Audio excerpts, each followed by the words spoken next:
Hi everyone! Another day, another vlog. Ang iyong lingkod ay nasa labas para pick upin si Lola sa kanyang bahay. So ayan, pumunta ako sa bahay niya. And then in a very quick video, nag-ride kami ng taxi dyan para mabilis kami makarating doon sa area kung saan naka-base yung kanyang therapy class. So ayan na nga, naka-ready na ang kanyang mga gagamitin para sa painting na gagawin niya mamaya-maya.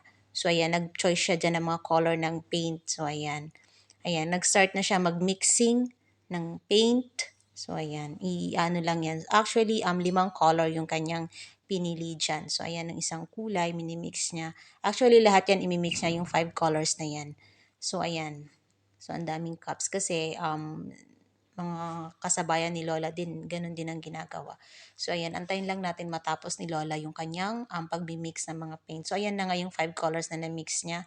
So, ready na si Lola para mag-start ng kanyang painting. So, ayan, una, nilagyan niya muna ng parang palitada, kumbaga sa wall, ayan. Tatapusin niya yan. So, ayan, white paint yung gagawin. Yan. Hinayaan ko siya diyang gumawa kasi para hindi siya mag-depend sa akin. Kasi actually, mostly, sa lahat ng activities niya, nagdi-depend siya sa akin, tutulungan ko siya. Pero now, siya ang gumawa lahat. So, ayan. Ayan yung mga paint na minix niya, yung color kanina. So, ayan. Gagawin niya na yung design para dyan sa frame na yan. So, tingnan lang natin kung ano yung magiging outcome na yan. So, ayan. Yan yung design na gagawin niya. Actually, maganda yan eh. So, ayan. Yan. Hindi siya tamad today kasi nga sabi ko sa kanya, don't be lazy.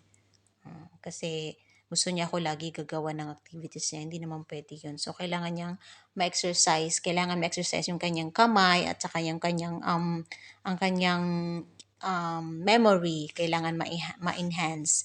So, ayan na nga yung design niya. So, ayan. Ano lang yan. Kumbaga, papatuluin lang yung mga excess na paint dyan. So, ganyan na yung outcome niya, guys. So, ayan.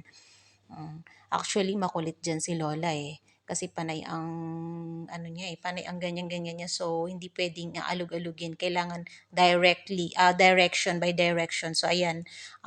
Ininit lang yan para to dry the paint. So, ayan.